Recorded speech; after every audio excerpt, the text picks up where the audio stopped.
Okay. Good evening, ladies and gentlemen. We'll call the meeting to order. Diana, will you do a roll call, please? Yes, your worship. I can confirm that I, Diana Wilson, Deputy Clerk, am in attendance at the Township Office. For those participating by video conference, please answer present when your name is called. Mayor Manel, Present. Deputy Mayor Jaguar, Present. Councillor Widner, Present. Councillor Moore, Present. Councillor Cerna, Present. Councillor Galinsky, Present. Chief Administrative Officer Clerk Michelle Casavecchia Summers, Present. Director of Fire and Emergency Services Brent Smith, Present. Director of Public Works Matt Sweetland, Present. Director of Development Services Adam Betteridge, Present. Director of Finance Arun Mohili, Present. Manager of IT Cecil Coxon, Present. Roads and Construction Manager Ryan DeSutter, Present. and absent with regret is Councillor Lewis, and that's everyone. Okay, thanks, Diana.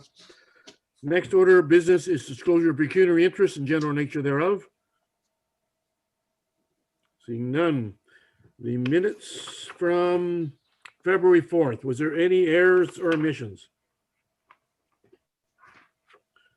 Mover and seconder for the minutes, please. I'll move it.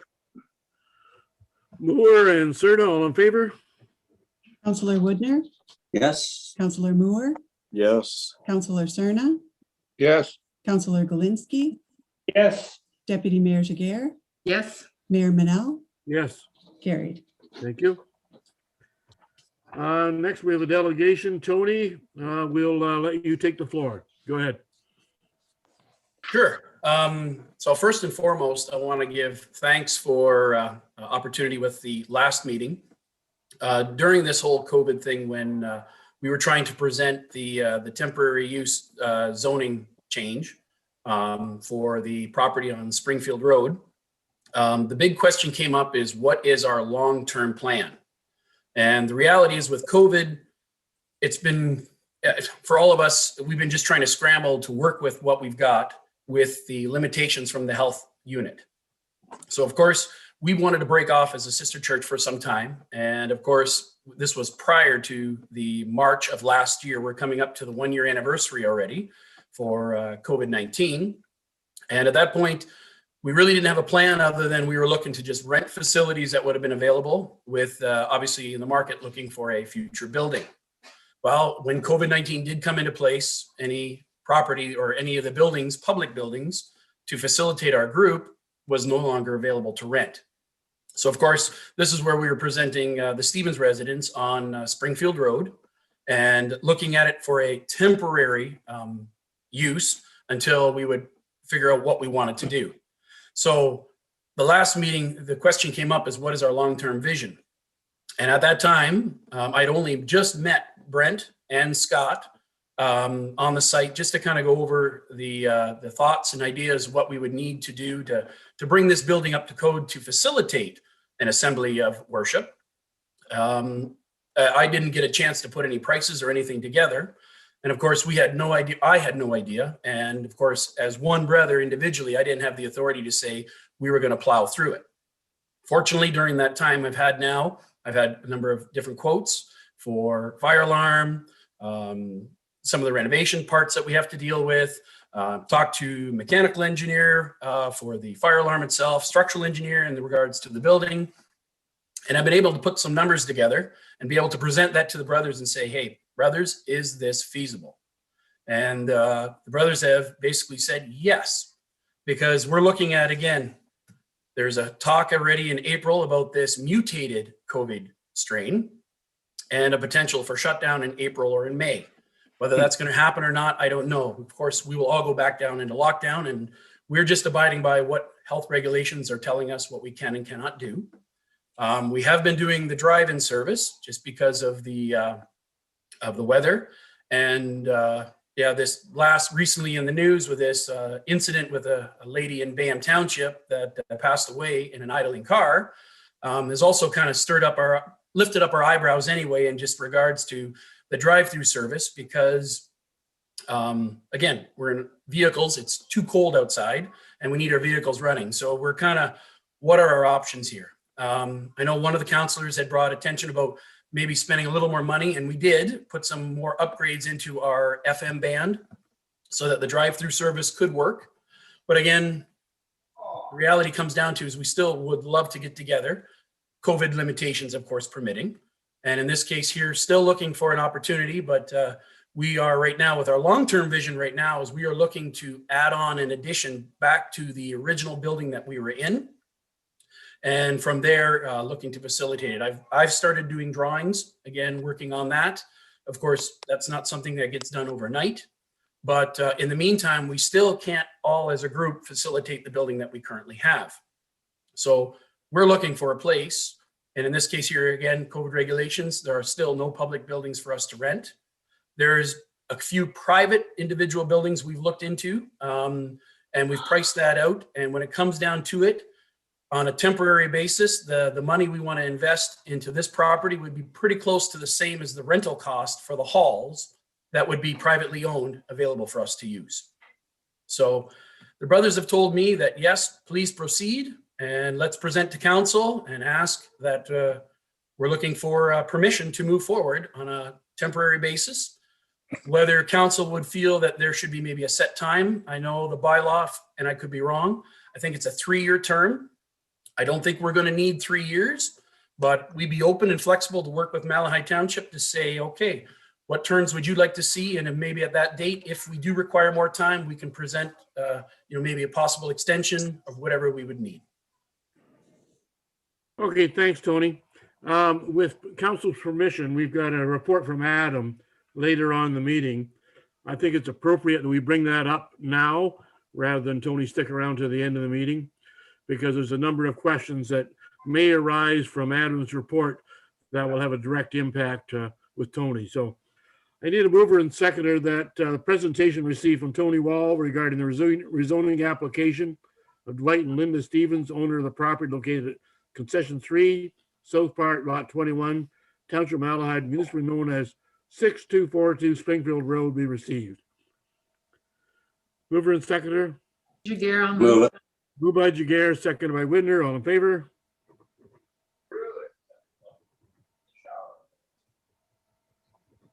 Counselor Widner, Yes. Counselor Moore, Yes. Counselor Cerna, Yes. Counselor Galinsky, Yes. Deputy Mayor Jagger, Yes. Mayor Manel, Yes. carried. Thank you.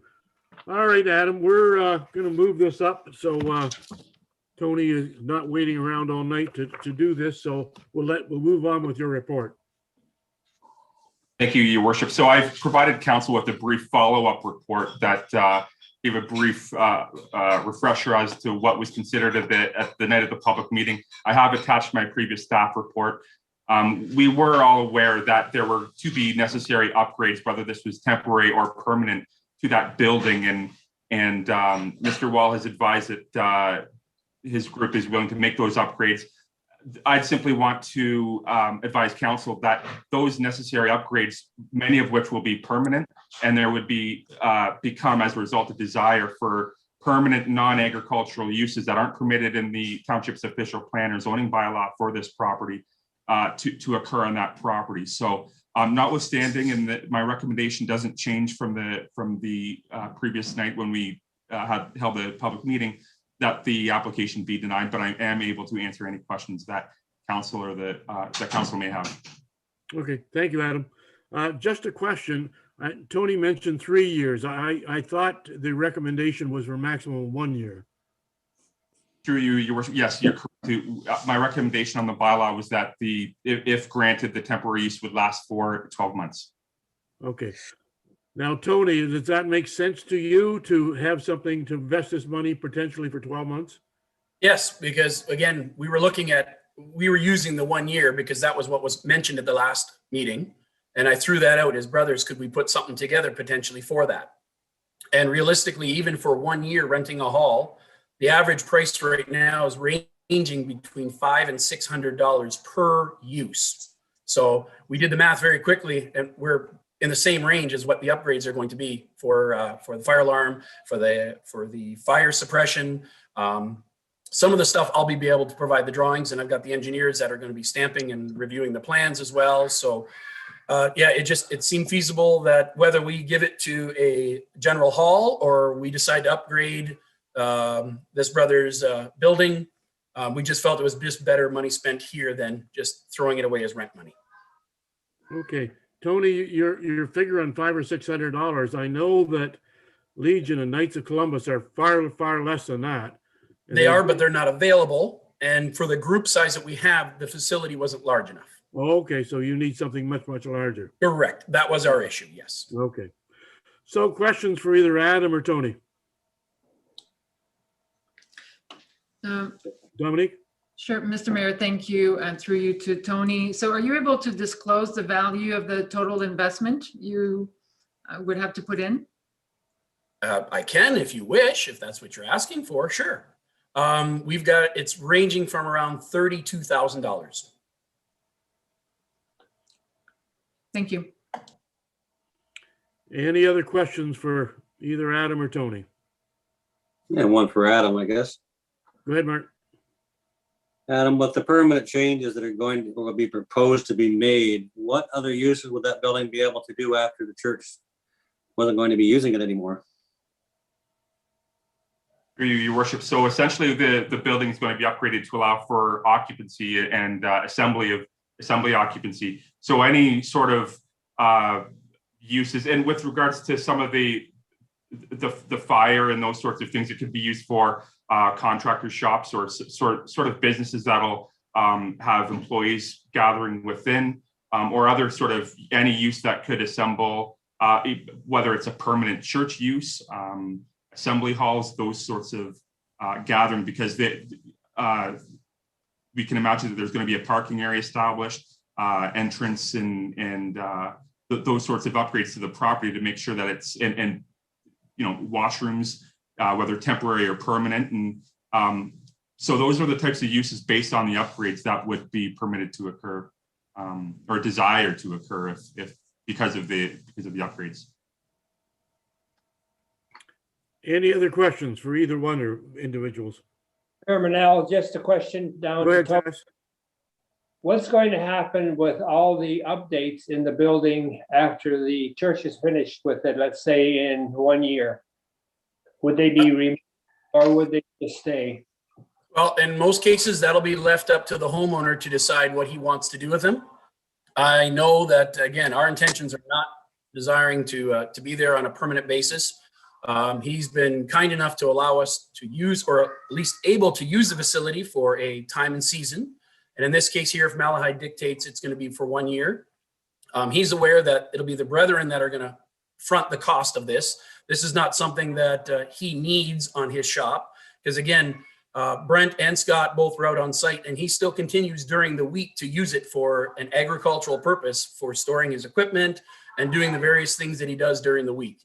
We would then just basically, if again, COVID-19 limitations permitted, with our occupancy and everything else, basically show up there, set up our chairs, put them away, and then again, he is allowed to use the building for his leisure again during the week. Thank you. Any other questions or comments? I have one. Go ahead, Rick. Thank you. Tony, have you approached another church maybe to share their facility until you can get on your feet and rolling again? We've approached a few, and there are a few that basically have said during COVID-19, most of the churches, that, or at least the few that we approached, are looking at it doing a closed religious meeting, not open to the public. It has to do with sanitation, COVID limitations and stuff like that, where they're limiting it to their congregation. That's it. They have control over their building, and they have just felt that, no, we are not opening the doors for any rental opportunities. Okay, thank you. No problem. Any other questions or comments? One again, if I could. Go ahead, Mark. Thank you, Mr. Mayor. Through to Adam. As far as sanitation, water, that kind of thing, would that all be covered off with portable facilities, or how are they planning on doing that?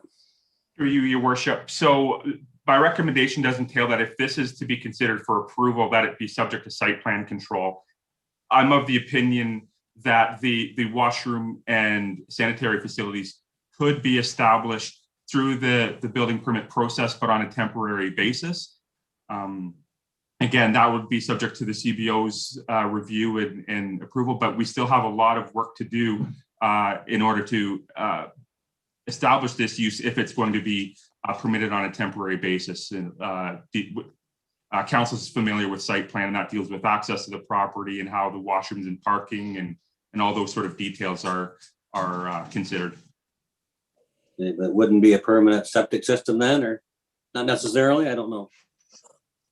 I could answer that Complaints one. about groundwater being polluted and things like that from the neighbors. So how's that addressed? Tony, go ahead. Well, what we're doing there is with the bathroom facilities, we already have a contract with portable bathrooms. So with Jimmy John's, they have a wheelchair accessible bathroom, which will then be serviced. We've got the health department, which they are on board with or had no issues with. I'll be talking to Scott. There'll be a calculation of how many porta potties have to be out based on the occupancy of what we have. We'll have a wheelchair accessible and a washing station. Again, all being serviced by a subcontractor. Water being brought in. We're bringing in our own water. So it'll be bottled water that everybody will bring in them by themselves. And again, because we're congregating for only a few hours for the week, everybody just brings in their own water. Bathroom facilities will be pretty minimum, but nonetheless, again, we're doing this on a temporary basis so that when this is done, the porta potties will be removed, everything will be done. And again, it'll be up to Mr. Stevens if he wants to keep them or not. But as a church, we're going to clean them all up when we're done. Thank you. Any other questions or comments? Seeing none, we have two options. There's a request by Tony for approval, and there is also a suggestion by staff that it be denied. So what's your wishes, council?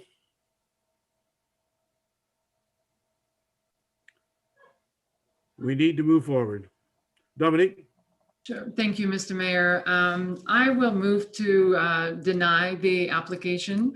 And because I believe that if the community is willing to invest on a temporary basis, I would really encourage them to then invest on a truly temporary solution. Be creative. That means organizing several smaller services and location that can accommodate.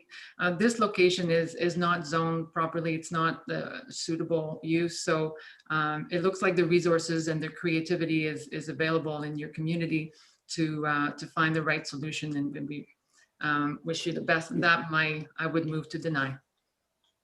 Is there a seconder for that? I'll second it. Did you second that, Rick? No, Chester did. Chester? All right, well, we'll see where that one goes. We have a mover and seconder that the report from DS21 entitled Follow-Up Rezoning Bylaw Amendment Application of Tony Wall on behalf of Dwight and Linda Stevens be received. The zoning bylaw amendment application of Tony Wall on behalf of Dwight and Linda Stevens be denied for the reasons set out in report number DS2101. Okay, mover and seconder, Diana, could you do the vote, please? Councillor Widner, I struggle with this one. Tony, if you say it's for a year, I think I would take your word for it. We'd have to put it in writing and make it solid, but yeah, I think I could agree with what you're doing. So I guess that would be is it a no or yes? You want a yes? Be a no if you're in favor of Tony. No, it's in favor of Tony. Councillor Thank Widner, or Councillor Moore, I vote to deny it, no. deny it, yes. Deny it, yes. I think a little mixed up here. Councillor Cerna, No. Councillor Galinsky, No. Deputy Mayor Jadar, Yes. Mayor Manel, No. Okay, not carried. we have a second option. Yeah.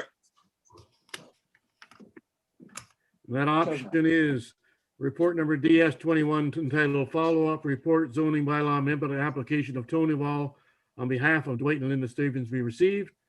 And that bylaw number 2104 being a bylaw to amend zoning bylaw number 1822 insofar as it relates to property owned by Dwight and Linda Stevens located at lot 21 concession 3, given a first, second, third reading, properly signed and sealed. So a mover and seconder for that one.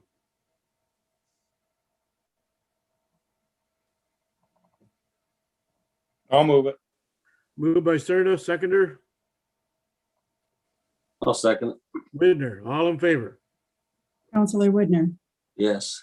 Counselor Moore, No, Counselor Cerna, Yes, Counselor Galinsky, I think that was a yes. yes. Counselor Galinsky, yes. Deputy Mayor Jager, No, Mayor Manel, Yes. carried. Okay. Well, Tony, good luck with this. So correct me if I'm wrong here. I just want to make sure I understood. We're basically, I'm now going to be working with Brent and with Scott Right. to basically satisfy what we need for fire safety, because that's essential, of course. And with Scott with the CBO to make sure we got everything going. Yep. And keep in contact with Adam and to make sure that everything is on the straight and narrow, and reminded that this is for 12 months. Yep. And is the document, who would be writing that up? Is that something we propose or something Malahide brings back to us that we sign, or what's your thoughts on that? Adam can speak to that.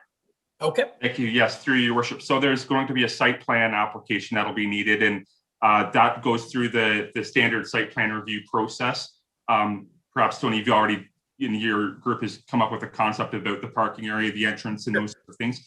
Yep. So there is a site plan agreement template employed by the municipality that will be drafted. It will essentially attach your site plan and any clauses, specific clauses that might be appropriate to the site, and they'll be considered by council at a future meeting.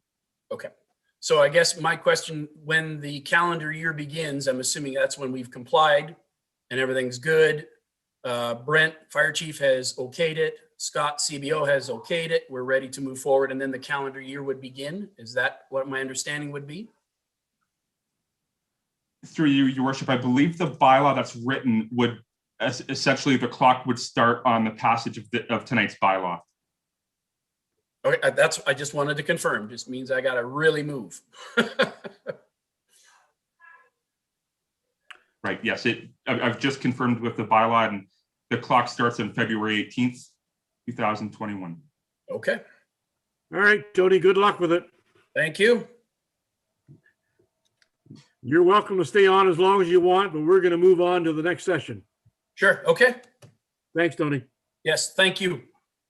All right, Tony. Brent. Are you there? I'm here, your worship.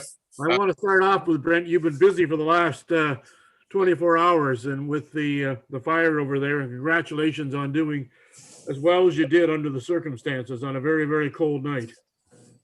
Yeah, it was a very, very cold night. And once again, I have to put all the kudos to our firefighters and our senior officers for doing a fantastic job. It makes my job very easy to stand back and watch them perform at the excellent level that they do. Well, I saw Ron Houston when I was picking up the agenda for tonight, and Ron said, "Aren't you glad we're not firemen when it's minus 20 outside?" I had to agree with him. It was a bit of a skating rink, your worship. Of course, I would fall where the ice wasn't as opposed to falling on the ice. So, Okay, your report, Brent. yes, thank you, your worship. For you and council, I have the January activity report for Malahide Fire Services for you. Some changes that we've made to the report. We've actually, in the incident summary type, we've added more categories. So it's specifically showing more of the breakdown of the calls. January was a relatively slow month in comparison to what it was last year. But I think everything else is there, and I would be happy to answer any questions that you might have. Thanks, Brent. Questions for Brent?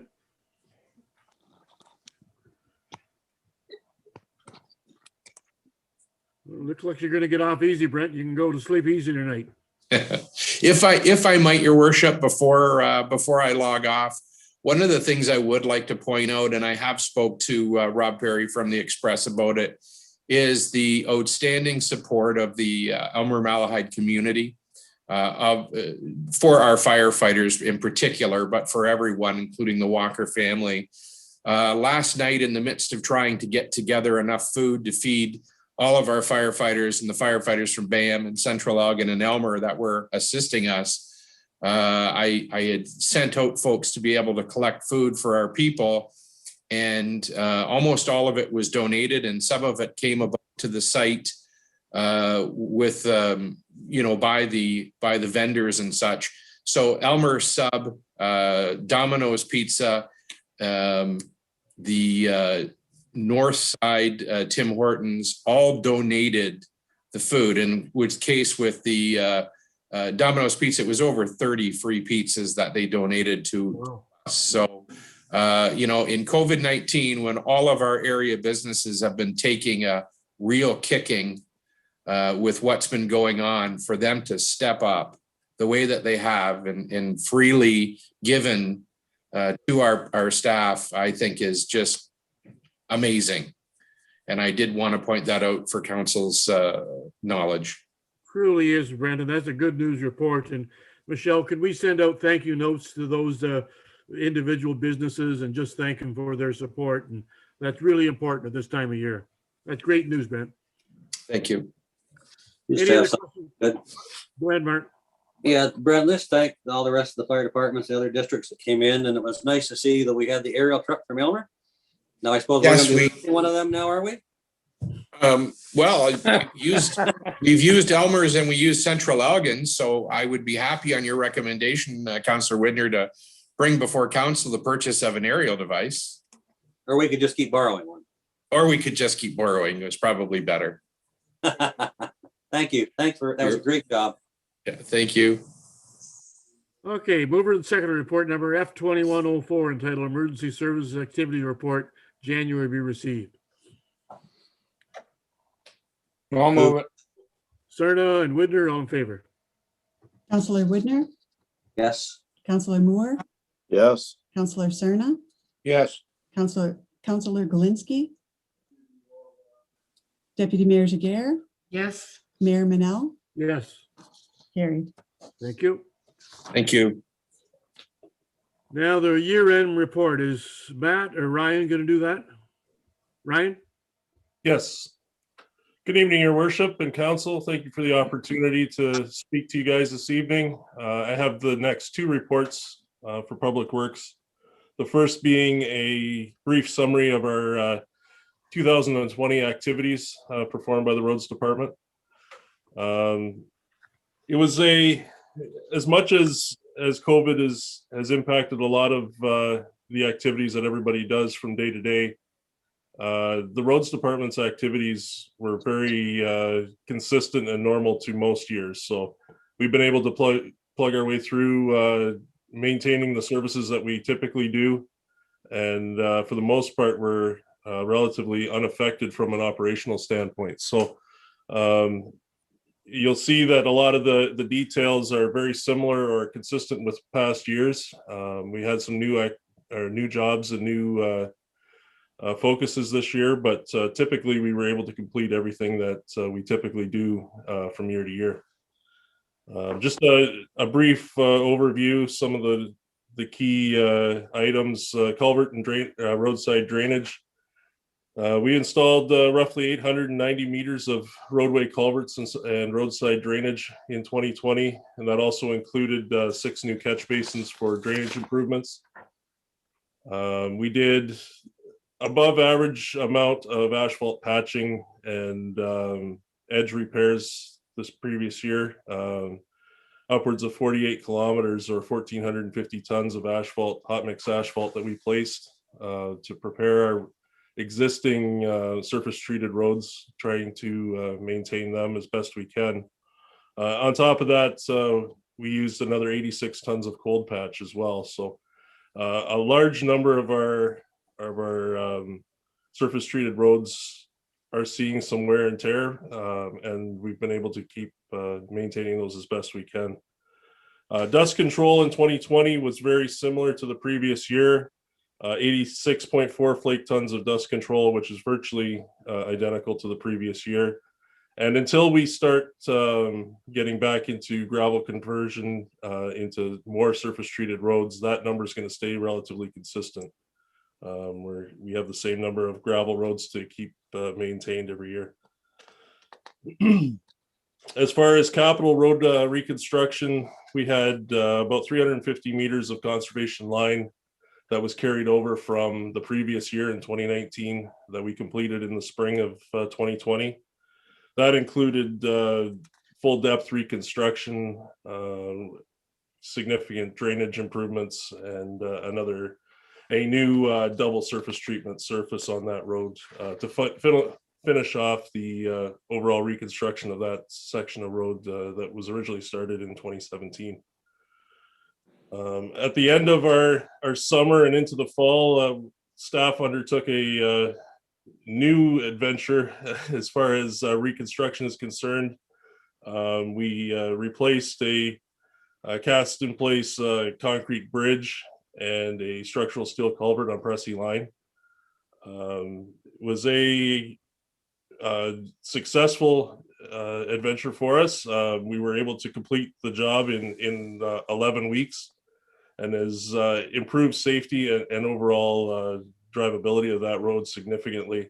And that's in preparation of a full surface reconstruction of that road in the coming years, most of it being in this year, and then a final portion of it next year that's planned in the capital program. So that increases those water crossing locations up to 75 years. So hopefully we won't be doing any significant repairs or replacements for quite a long time at this point. Surface treatment, we again participated in the Elgin County procurement of surface treatment. Duncor Enterprises of Barrie did the work for us. We did single surface treatment applications on 24.5 kilometers of existing surface treated roads. And then there was the small section of double surface treatment there on conservation line as well that I previously spoke about. Roadside ditching and drainage, we did not have as much work in that category as I would have liked. Typically, that's a fall project, and the Pressy Line project sort of interfered with getting that stuff completed. We did complete 2.3 kilometers though of roadside ditching on county and township roads in 2020. The gravel resurfacing program, once again, was a larger program than we typically have. The next couple of years will be similar in quantities and ramping up a little bit more just to get caught up on some that have in the previous years been put sort of in a holding pattern.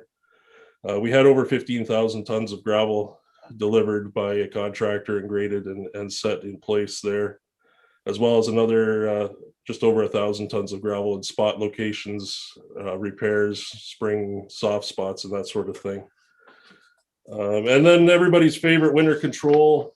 We are obviously still in our 2020-2021 winter control season.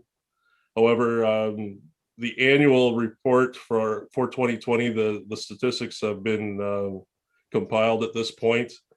Overall, we had fewer than average response days. Typically, the temperatures were milder than normal, and the events were more in the freezing rain and milder, smaller events from day to day than typical winters for us.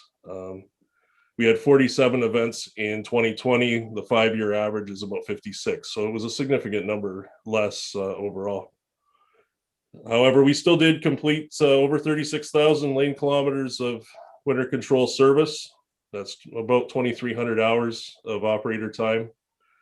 totaling 2,100 tons of salt, just over 1,000 tons of sand, and another 14,000 liters of brine or beet juice application to maintain those roads. So overall, it was a very busy year as far as we're concerned, and very typical for our operations. I'd be happy to answer any questions that staff may have, or the council may have. Okay, thank you, Ryan. Ryan, I did get a call on Conservation Line in front of Resca's there. There's water ponding on the road. I'm not sure what the issue is there, but if you can look into that, because certainly if there's water ponding in the road, that's going to break up. So I'd appreciate it if you take a look at that tomorrow. Absolutely, I can do that. Thank you. Questions for Ryan on his year-end report? I have one. Go ahead, Mark. Thank you, Mr. Mayor. Ryan, I know I spoke to you today about Maple and Line. There's been a few concerns about maybe the way it turned out, but as you said today, this road's probably last kick at the can. I mean, this poor road has been through a lot. It is a secondary road, and we did do a surface retreatment on. We didn't spend a fortune on doing it, but we tried to do it the best of our ability. But there's some frost heaves, I guess, in spots, and that's to be expected. So, what do you think the life expectancy of the road is now? Through you, your worship, to Councillor Widner. You're correct. That road was last reconstructed, fully reconstructed in roughly 1995 to 1997. So we're at the 24 to 26 year life expectancy. We look for about 25 years on a life of a road. So we were aware of the deteriorating condition of the road last summer. Due to our capital plan, the funding, it wasn't really in place to do a reconstruction of that road at this point in time. So our alternative was to do some asphalt patching in those poor areas to try to hold the road together with a single surface treatment to get us to roughly 5 years down the road where we can come in and fit that into our capital program and do the road correctly, and get it up to a proper standard. So by the time we get to it, we're going to be looking at a life cycle of roughly 30 years that road has been maintained in that condition. And that's, above where we typically see these roads making it to, especially in today's conditions with a lot of freeze thaw events. We're not getting the cold winters that we typically have had in the past. Half load season used to be March and April of every year, and now it seems like half load season is really the entire winter because we're constantly going through the freeze and thaw cycles. So we're seeing more breakup and more wear and tear on our roads because of that. And this is another example of that. It's a road that's at the end of its life, and there's just not much left there to hold it together. Right. Thanks for meeting me there today. And I guess if you're going half, it's about 60 kilometer zone now. So if you're going 60, it shouldn't be too rough. But anyway, thanks for meeting me there today. And I think the road will serve us well till 5 years, and then it's going to cost a lot of money to do it, right? That's correct. Yes. Thank you. Esther, did you have a comment? Just a question now to Ryan. When is the earliest that we can expect some of the gravel roads to be resurfaced to tar and chip?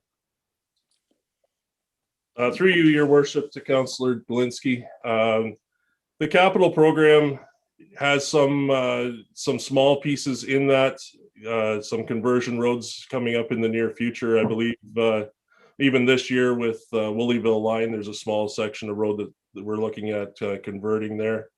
Unfortunately, we're at a stage where a lot of these original surface treated roads that were done 25, 30, in some instances more than that years ago, we have to come back and resurface. And that takes from our capital conversion money. It has to be used into capital resurfacing money. So it's a balance of trying to maintain a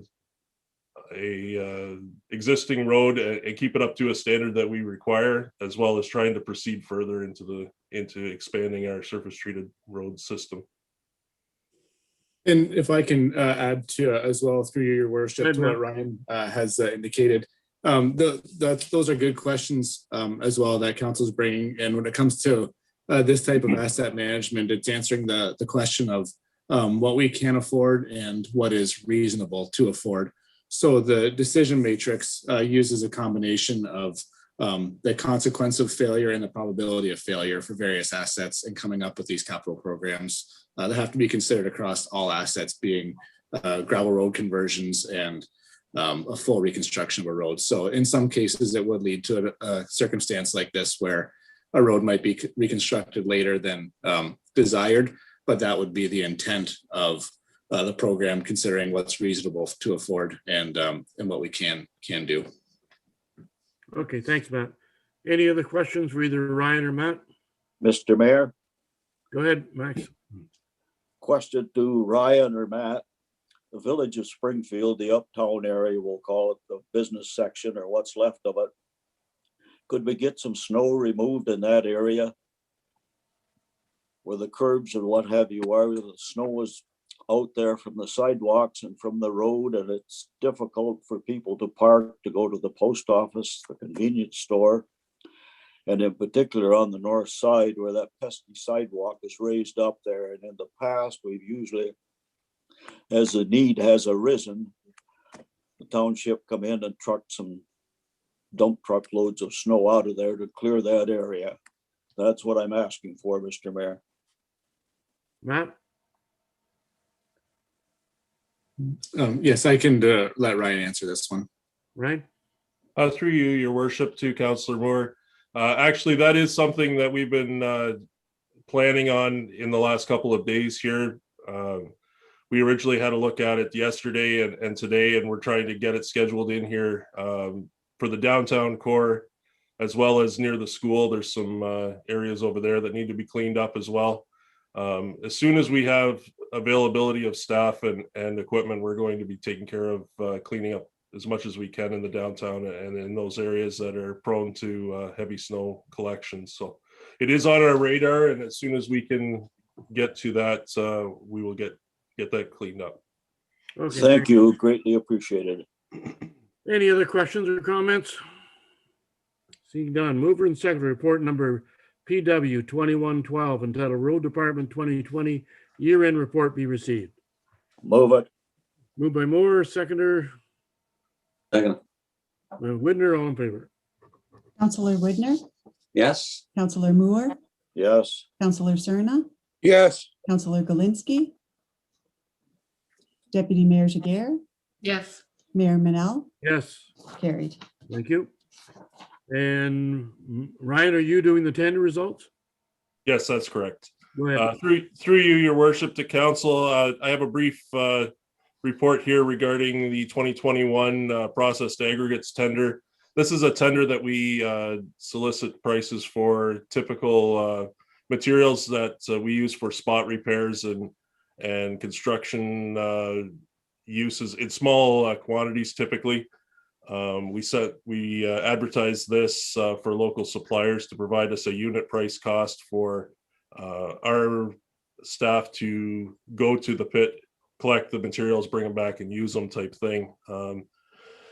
Typically, the local suppliers are limited. From year to year, we'll have between 2 and 3 applicants submit unit prices for this type of application. And prices are relatively in line this year. We're seeing a consistent increase, especially over the last 5 years in aggregate costs.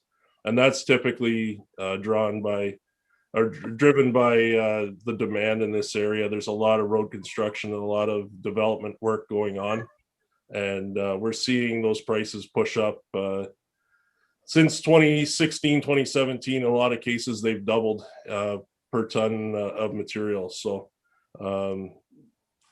it's difficult to be able to maintain the same amount of material that we require to do some of this work when prices are jumping that much every year. But again, it overall will still have limited impact to the budget because we'll just limit what we can purchase based on our limitations. So I'd be happy to answer any other questions that council may have.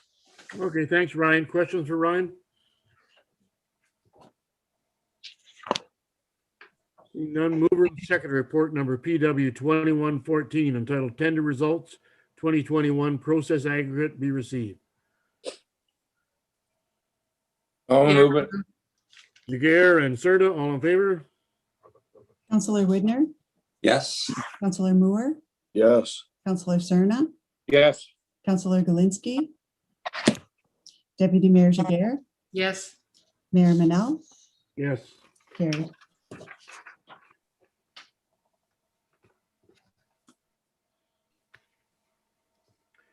And Ryan, you're doing the next one or Matt?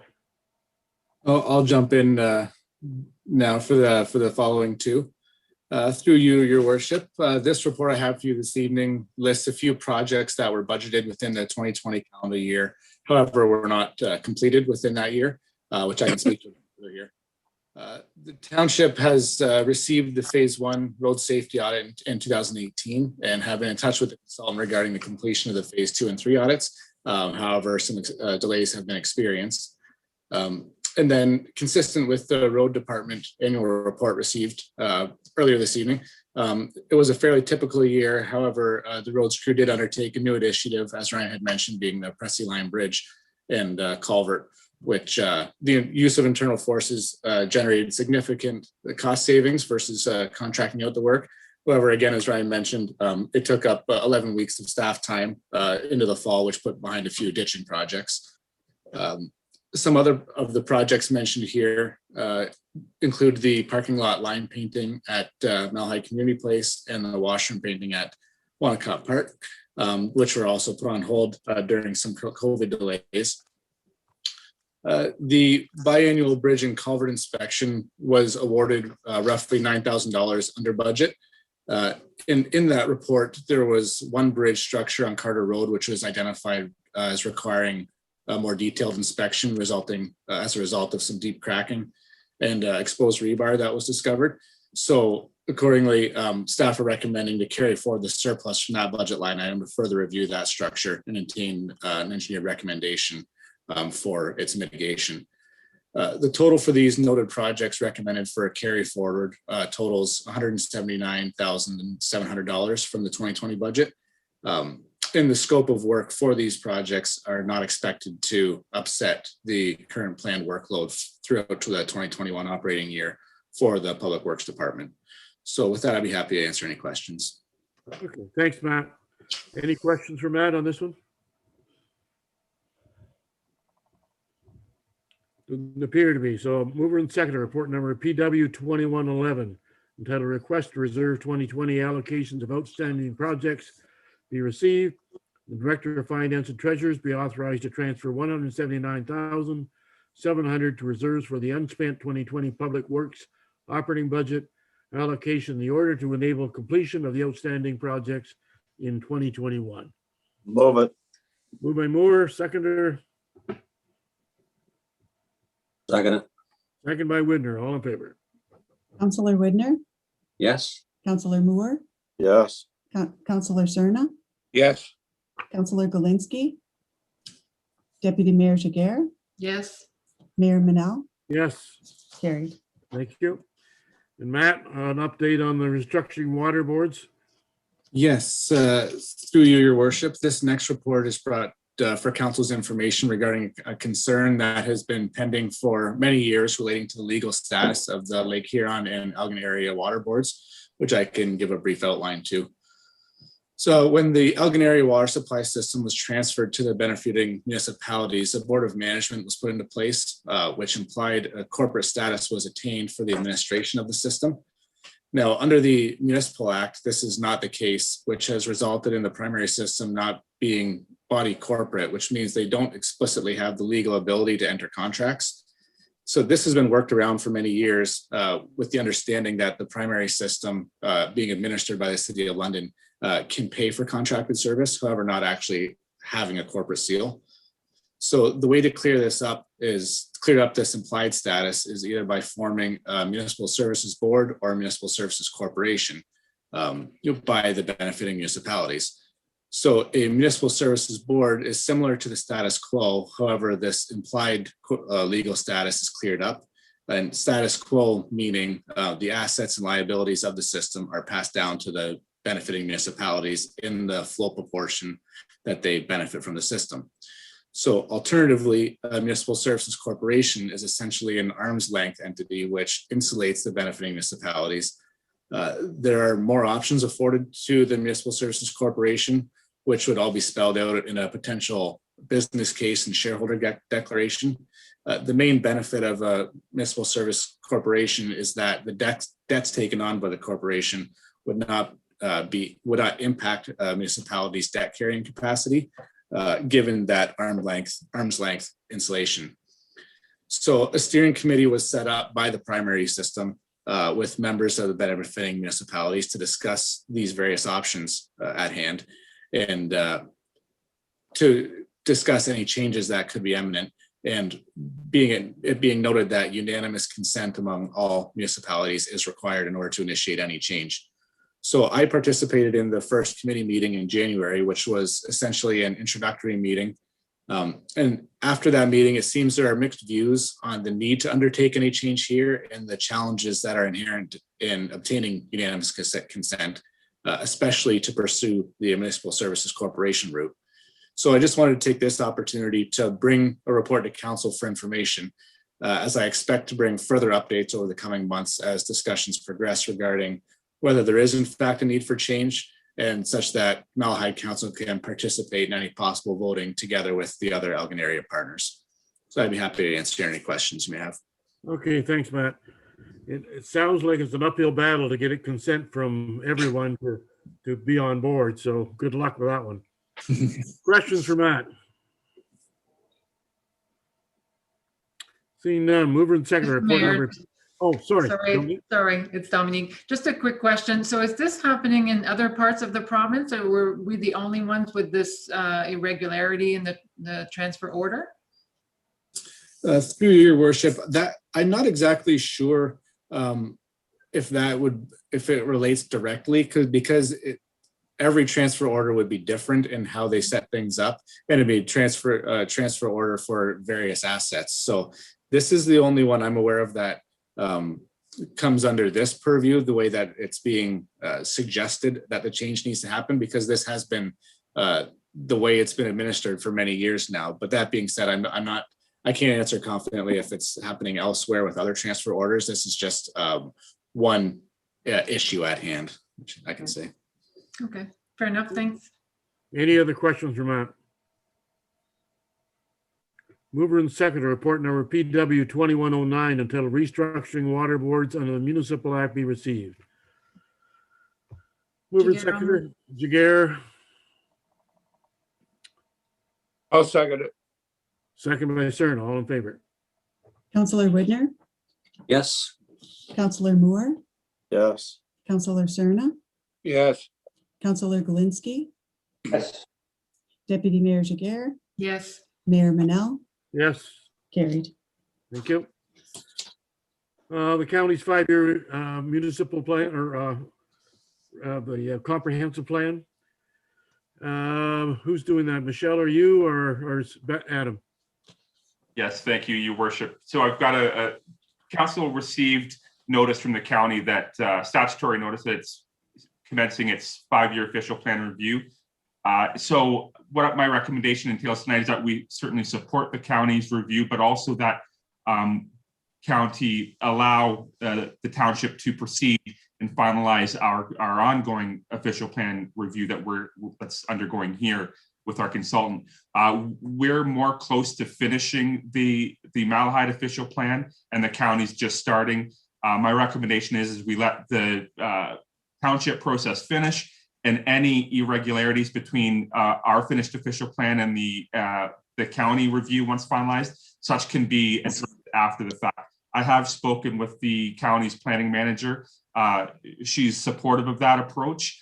We are conducting a comprehensive review through our consultant, much the same way that the county will be doing one for the whole county. So any changes that might happen after the fact can be addressed and rectified in the future. I do also expect that the county planning manager will be requesting to speak at an upcoming meeting with regards to their process. So there'll be further opportunity to ask and have any questions that council may want answered at that time too. So. Okay, thanks, Adam. Questions for Adam on the official plan? Seeing none, report number DS 2111, titled County of Elgin Official Plan Comprehensive Review and 5-year updated be received. Municipal staff is directed to send formal comments to the County of Elgin in support of the official plan comprehensive review and 5-year updates. And that such corresponds to the county include a statement that the Township of Malahide is currently nearing completion of its own official plan comprehensive review, 5-year update, and will work with the county to ensure conformity between the two documents. Mover and seconder, please. Move it. Moved by Moore, seconder. I'll second. Second by Jagger, all in favor. Counselor Widner, Yes. Counselor Moore, Yes. Counselor Cerna, Yes. Counselor Galinsky, Deputy Mayor Jiguer, Yes. Mayor Manel, Yes, carried. thank you. Now, development charges. Arun, are you doing that one? Yes, Your Worship, I'm here. So, good evening, Your Worship and members of council. Today I have one annual report in front of you. It's an annual statement similar to some of the other annual reports you've received this evening as well as previous evenings. This one is a legislative requirement under the Development Charges Act that we present a annual statement to council and post on the website, that we make it public as well. So development charges are, as you are aware, collected when there is growth occurring. So when new residential or commercial industrial permits are issued, that's when the township collects DCs, and they are used for any capital expenditures related to the growth. So for example, if there's a new subdivision that's being developed, and as it fills in and there's a need to expand the road or to provide stormwater management facilities, then those are the expenses, capital expenses resulting from the growth, and those would be funded through the development charges reserve. So during 2020, we did not have any expenditures that used the DC reserve. We did collect from about 22 residential permits that we issued and 3 non-residential. So we collected about $197,000 worth in DCs. As you heard, I think it was just the last meeting that the building activity report was presented. You saw that it has been being quite busy year for the building department. And so part of that is the DCs that you see here. And the interest is also added to the reserve. It's a requirement that it's held in the reserve. And that's why you see we now have about $775,000 in development charges at this time. We do have some projects this year and in the next couple of years. These are smaller projects, but we do have some projects which we would fund through the DCs. For example, the park at Copenhagen or the Tracy Street Park, a portion of those projects would be funded through DC reserves because those are growth-related projects that we can assign a certain portion of the expense. It's a capital expenditure because we are doing some landscaping and stormwater management there at Copenhagen Park, for example. And so we would use a portion of the DC reserve for that. Any questions? I'm happy to answer. Okay, thanks, Arun. Questions from Arun on the development charges? I have a question, Mayor Manel. Go ahead, Jess. I see in the paper that Central Elgin is adopting lower developmental charges where we appear to be going the other way. Why is it necessary for us to be higher developmental charges than, say, our neighbors? Through your worship, I'm not aware of the calculations that Central Elgin uses to develop their charges. It would be based, typically the charges are based on the expected growth for the region or for the municipality and the number of projects that are expected to occur in the coming years. So I would suggest that because Central Elgin is seeing a higher rate of growth, it has larger base to spread the charge collection across. And so perhaps per permit, the charge may be a little bit lower than, I don't know what their charge is at this time, but that's how I would expect that to make sense of it. And I believe our development charges are much less than Central Elgin's. Actually, they're not, Mayor Manel, according to the Elmer Express. Well, I'd have to look into that, Jess, because they were higher than we were. Any other questions for Ruin? Seeing none. Report number FIN 2104 entitled 2020 Development Charges and Reserve Fund be received, that a copy of the attached statement be posted to the township's website. Mover and seconder, I'll move it.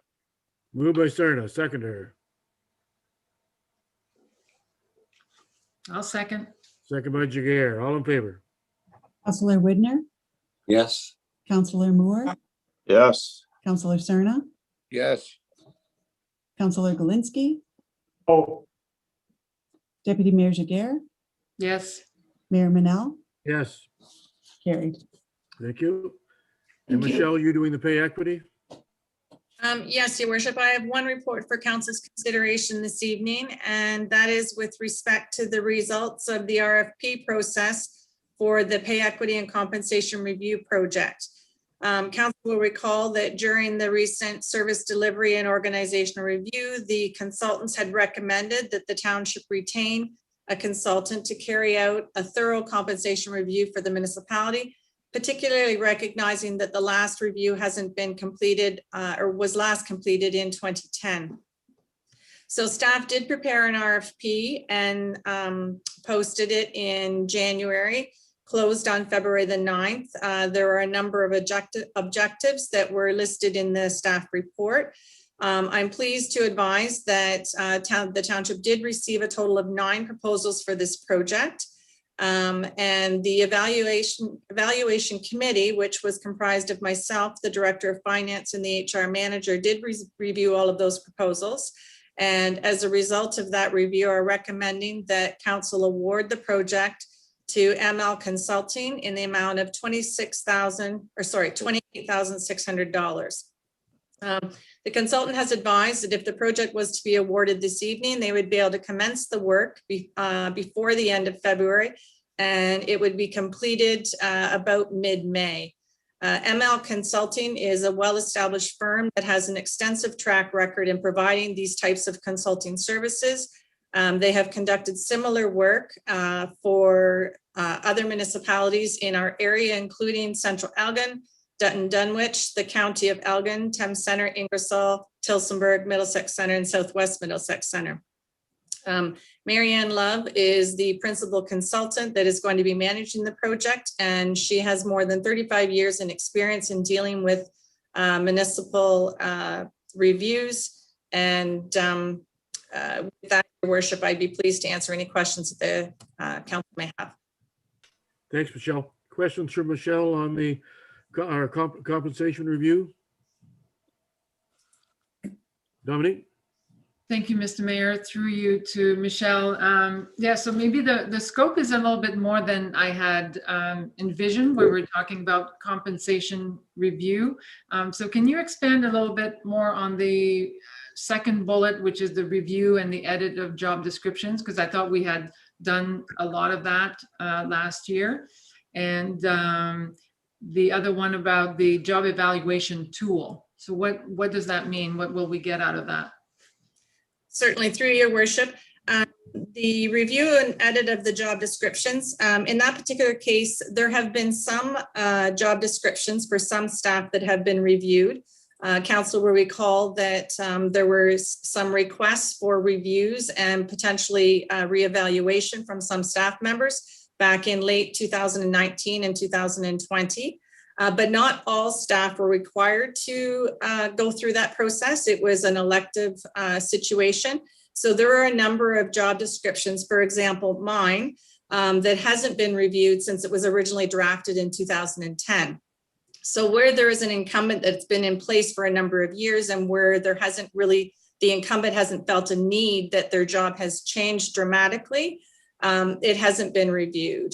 And so what we were proposing as a part of this, and in order to do a thorough evaluation, the consultant would review all of the job descriptions and update them as necessary. So it isn't necessarily preparing all new job descriptions for every staff, but it would be making sure that there was a review done of all of the job descriptions to make sure that they were accurate, make sure that they were all reflective of the relevant information that would be necessary to complete a thorough evaluation. So not every job description has all of the same types of clauses or narrative in it, depending on when they were drafted and who they were drafted by.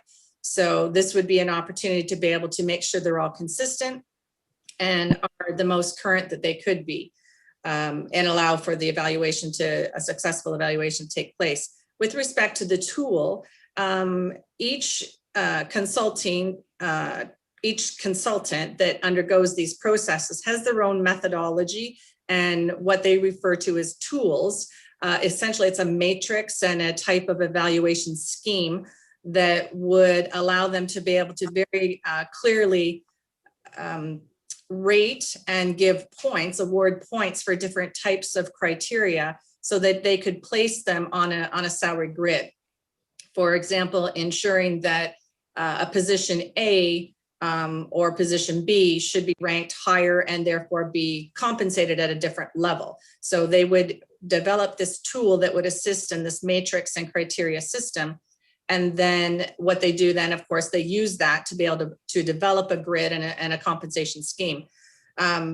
What we are asking for is we're asking them to develop this tool and also to ensure that staff are trained in the use of that tool to make sure that we don't have to consistently go back to the consultant each time there's a change to a job description or each time that a new job is created. We would have the ability to be able to manage those and maintain the system in-house after this initial review and development of the tool and the processes in place. So what we're looking for is trying to establish a really solid foundation for compensation methodology, and then that would allow staff internally to be able to maintain it. I have had experience in some of my previous municipalities where that tool was proprietary and that the consultants didn't necessarily share it. And as a result, each time there was a change to a job or each time there was a new job created, you had to go back to that consultant and they had to do the review. So you were consistently going back to the well. And in this particular case, one of the requirements that we had in RFP was to ensure that we were given that tool at the end and trained on how to use it so we didn't have to go back to the consultant each time. Good. Any other questions for Michelle? All I can say is that she's well compensated, so she knows what she's doing. Mark? Yes, thank you, Mr. Mayor. I guess we've asked this before, but staff can't undertake any of these, reviews. It's a lot of money. It's a lot of money. And I know at the end of the time, we're going to be paying more money in wages and everything will change. We've been here before. I don't know at what point we say enough is enough. We pay fairly for the size of our municipality. Everything we have is going up in price. And next year at tax time, we're going to be hit with another 1 or 2% because of this pay equity thing. So I just don't know when it's going to stop, but I don't know why staff can't do some of this themselves. Is that not possible? Your worship, through you, to answer the councillor's question, the staff do not have the training to be able to undertake a fulsome compensation review. We have been able to maintain the existing process, albeit that particular methodology is 10 years old and doesn't necessarily address the jobs and the situations of today. And we are still of the opinion that this is not something that staff have the skills and abilities to be able to do. Quite frankly, this is why there are external consultants that specialize in undertaking these activities and don't have the in-house capability. Any other questions for Michelle? Seeing none, mover and seconder, report number CAO 2103 entitled Results of RFP for the Pay Equity Compensation Review be received. Contract to conduct a pay equity and compensation review to ML Consulting in the amount of $28,600 excluding HST. Mover and seconder, please. Move it. Moved by Moore, seconder.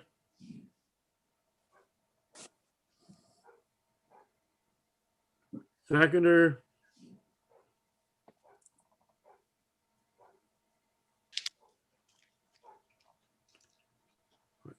I think it's a process we need to go through.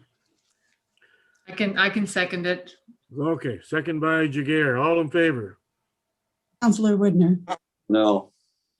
Counselor Moore, Yes. Counselor Cerna, No. Counselor Galinsky, Oh, Deputy Mayor Jagger, No. Mayor Manal, Yes. not carried. That's the only report I have for council this evening, Your Worship. Thanks, Michelle. Committees from outside boards, we have one from the Long Point. Any questions or comments? Mover and seconder, the Long Point Conservation Authority Board of Directors meeting from January 13th to be received. I'll move it. Cerna and Moore, all in favor? Counselor Widner, Yes. Counselor Moore, Yes.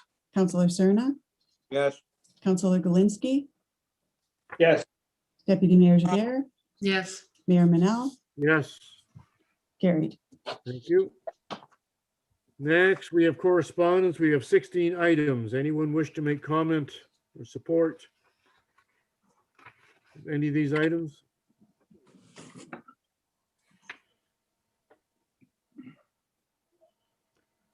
With no burning issues, motion to receive and file. Yes. I'll move it. Moved by Winder, second by Cerna. All in favor? Counselor Widner, Yes. Counselor Moore, Yes. Counselor Cerna, Yes. Counselor Galinsky, Deputy Mayor Jagger, Yes. Mayor Manal, Yes. carried. Thank you.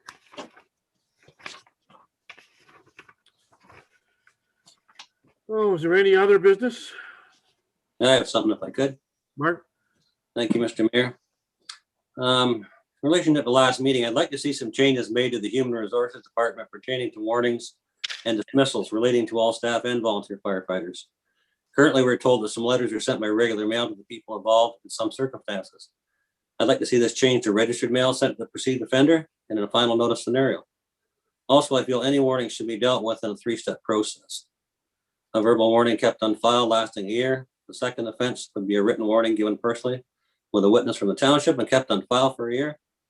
And the third and final offense would be having the person in question come in and the situation written out with both the offender and the department head or the CEO, signing and dating it. Some changes can be made to this for clarity, but I'd like to see a draft prepared for council's future approval. I don't know whether this would be staff direction or I have a motion prepared if necessary. Thank you. If it's a, Comment? if it's a motion, Mayor Manal, I'll second it. We'll get a comment from Michelle, whether direction from her. Your worship, we can take it as staff direction if the counselor wishes to submit that to me. We can have a review of our current policies and come back with a recommendation for some amendments. At that point in time, I'd have to go back and look at all of the written policies we have, as I indicated at the last council meeting, adjusted our processes to ensure that registered mail will be used in the future. With respect to this 3-step process, there are already some processes in place, but I don't have them right at the tip of my fingers right now. So if Councilor Winder wishes to submit that to me, then we will take a look at and report back to council at a future meeting. Okay, so staff directions sufficient, Mark? That's fine. You already sent it to you too, Michelle, so. Okay. Any other business? Dominique?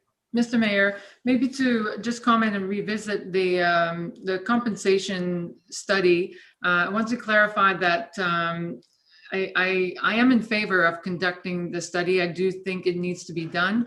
I would like to see a more cost-efficient method. I don't know if we can revisit the scope of services, but also, for example, the consultants who have applied and the consultant we were considering today, as was mentioned in the report, has extensive experience and have just in the last 2 years have conducted similar reviews in a number of municipalities. And one of the items we're paying for example, is a comparators, which means that every time the comparator is being done, similar number of municipalities or similar municipalities are being used. And yet I think we're quoted the equivalent of 3 days of work, which is over $3,000 to complete just the comparator item. So I'd love to see that the fact that we would consider a consultant who is doing extensive reviews in this area means that we actually are saving some money, but it doesn't appear that way. So I just wanted to leave it that it would be good to receive, to just revisit this item if possible. Michelle, any comment? Your worship, we can have some discussions further with the consultant and see if there's opportunities for staff to undertake additional work that may be able to alleviate some additional costs, and we can see what we can come back with. If council is prepared to entertain a modified scope, then we will certainly take a look at that and report back at a future meeting. Okay, thanks, Michelle. Anything else under other business? Something I'd like to say, Dave, Rick? or Mr. Mayor. Okay. Go ahead. Yeah, I just wanted to say I would like to thank my fellow councilors and the staff of Malahide Township for the outpouring of sympathy on the passing of my brother Bob. Also, thanks for the donation to the Canadian Cancer Society in his memory. The incredible showing of support to me and my family will never be forgotten. And we all give you a very heartfelt thank you to everyone for all you've done. Thank you. Okay, thanks for this comment, Rick. Any other business? Mover and seconder, bylaw number 2115, being a confirmatory bylaw, be given a first, second, third reading, properly signed and sealed.